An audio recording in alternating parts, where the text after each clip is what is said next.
भगवान वेदव्यास कहते हैं कि घर में जब भागवत कथा आती है, उनका पूजन होता है, यजन होता है, तो 3 कुल तरते हैं। पहला कुल, बोले ये कथा माता के कुल को तरने वाली है, ये मां के कुल का कल्याण करती है। ये कथा पिता के कुल का कल्याण करती है, जिस कुल में हम जन्म लेते हैं, जो हमारा गोत्र होता है, हमारे पिता का, दादा का, परदादा का, स्वजनों का, प्रियजनों का, उन सबका स्मरण किया जाता है।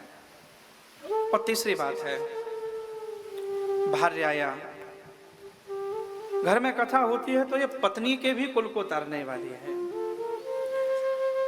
और कहते हैं जैसे ही भागवत जी अपने स्थान पर, चौकी पर विराजमान होती है ना, तो बोले भैया हमारे जो पूर्वज होते हैं ना,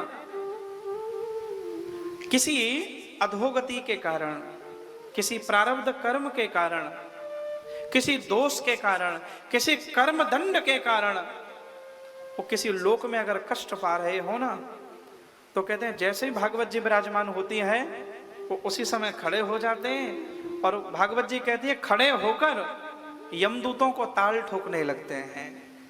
यमदूतों को जोर जोर से कहते हैं, अरे यमदूतों, तुमने मुझे बड़ा कष्ट दिया, बड़ा रुलाया, लेकिन अब मैं कष्ट से मुक्त होने वाला हूं, अब मैं इस बंधन से छूट जाने वाला हूं। तो यमदूत पूछते हैं अब क्या हुआ? बोले अब मेरे घर में श्रीमद् भागवत जी का पदार्पण हो गया है, भागवत जी आ गई हैं, अब हम तर जाएंगे, अब हमें मोक्ष मिल जाएगा।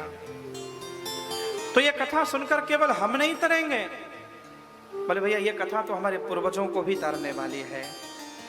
इसलिए जब भी हम कथा में बैठें, ये मानकर बैठें हमारे कुल की, गोत्र की, हमारे स्वजन प्रियजनों की परंपरा के प्रतिनिधि बनकर हम कथा सुन रहे हैं।